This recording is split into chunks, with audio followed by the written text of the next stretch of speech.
Assalamualaikum warahmatullahi wabarakatuh. Berjumpa kembali bersama saya Muhammad Arif Amiruddin ZLTC. Baik, pada kesempatan ini saya akan membawakan sebuah case, sharing case saja ya, perencanaan fondasi atau struktur bawah sebuah bangunan, dimana lokasinya itu ya kurang lebih seperti ini ya, dimana kita banyak dengan bangunan-bangunan sekitar, sehingga kita tidak punya pilihan untuk menempatkan fondasi apalagi di area pinggir seperti ini ya. Nah, ini sebagai salah satu contoh permodelan yang yang kita modelkan dengan fondasi pada sisi pinggir seperti itu. Nah, kita lihat ini adalah permodelan yang saya lakukan, dan ini adalah tipe fondasinya menggunakan fondasi tiang, pile capnya seperti ini, dan kita akan running ya. Kita akan lihat, jadi yang merah ini adalah rencana T-beam ya, rencana T-beam lalu diletakkan tepat di atas pile cap seperti itu.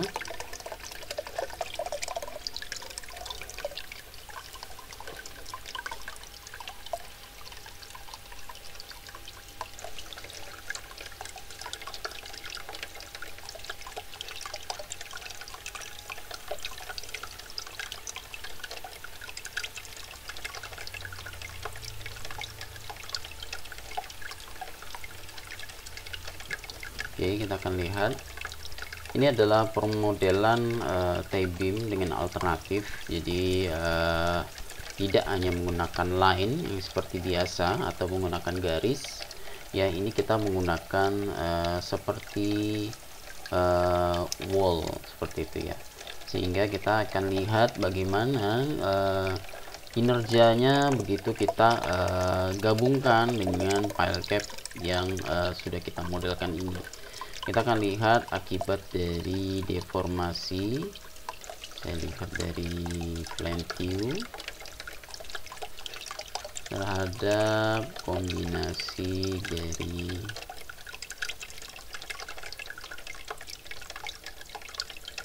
P1,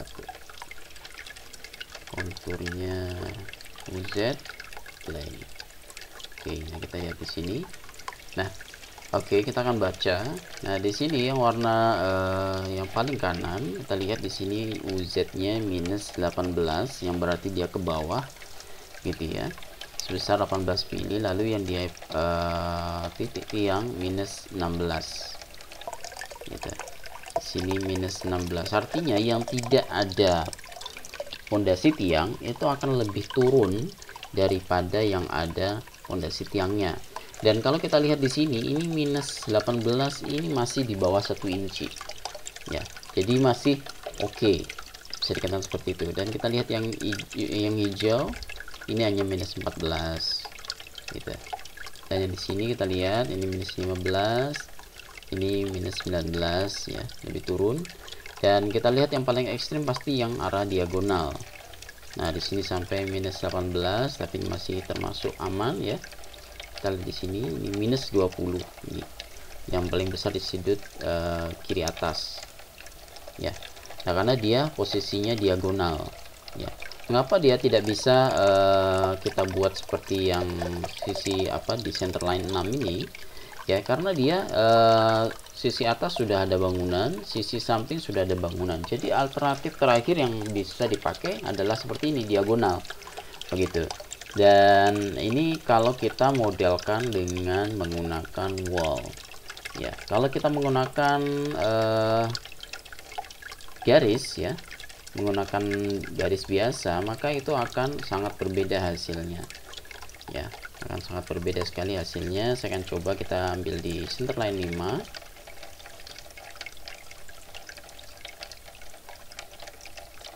Oke,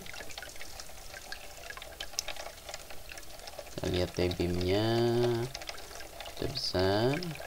Nah, kita up hapus kolom-kolom penghubungnya. Kita lihat ya di center 5 bagaimana hasil analisisnya tanpa memodelkan tie beam sebagai wall.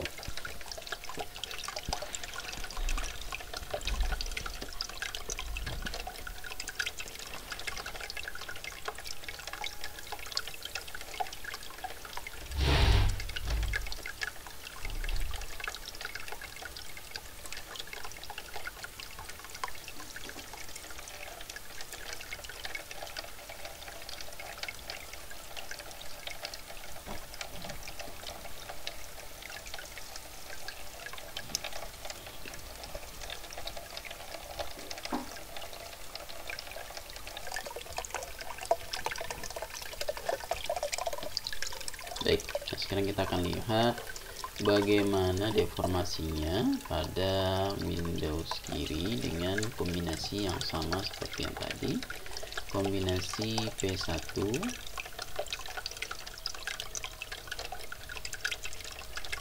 UZ play. Oke, nah sekarang kita akan lihat ya. Nah, kita lihat yang sisi kiri ini minus 21,909, terus yang ada tiangnya minus 8. Jadi perbandingan atau gradasi penurunannya itu sangat ekstrim ya. Bisa kita lihat di sini minus 21, di sini adalah minus 8. Bisa dikatakan hingga selisih penurunannya itu mencapai 13 mili ya, seperti itu. Jadi dengan jarak yang sangat dekat seperti itu ya. Nah, kondisi ini, perbandingan ini bisa kita lihat di sini ya, pada jendela sebelah kanan. Kita lihat di sini reaksi kolom itu menekan ke bawah sehingga menimbulkan gaya angkat ke atas pada tiang-tiang. Nah, seperti ini, gaya angkat pada tiang-tiang. Ini kita lihat bisa posisi yang ada tiangnya lebih naik, sementara yang ada kolom dia lebih turun. Nah, kondisi inilah yang harus kita perhatikan, dan berarti misalnya di dalam Excel yang kami buat ini ya, di sini kita gunakan 3 tiang ya, seperti ini. Maka inilah yang akan terjadi, yaitu kondisi tarik. Nah, pada saat terjadi kondisi tarik seperti ini, berarti tiang kita mengandalkan gaya tarik di sini ya. Berarti kalau kita tingkatkan terjadi kondisi seperti ini ya, maka kita harus menaikkan kapasitas tariknya supaya lebih tinggi daripada gaya yang terjadi di sini ya. Ini adalah sebagai contoh ya. Nah, sementara di dalam pemodelannya aktualisasinya akan terlihat seperti ini. Jadi yang posisi tiang akan terangkat, yang posisi pas di bawah kolom dia akan lebih turun ya, sehingga inilah yang dikhawatirkan di dalam eksentrisitas, dan itulah yang harus kita persiapkan dan kita tanggulangi bagaimana agar kestabilan bangunan itu tetap terjaga walaupun kondisi lokasi bangunannya cukup ekstrim ya. Baik, demikianlah sharing-sharing pemodelan di dunia konstruksi struktur bangunan ya. Semoga dapat menginspirasi dan menambah wawasan kita semua. Saya akhiri, assalamualaikum warahmatullahi wabarakatuh.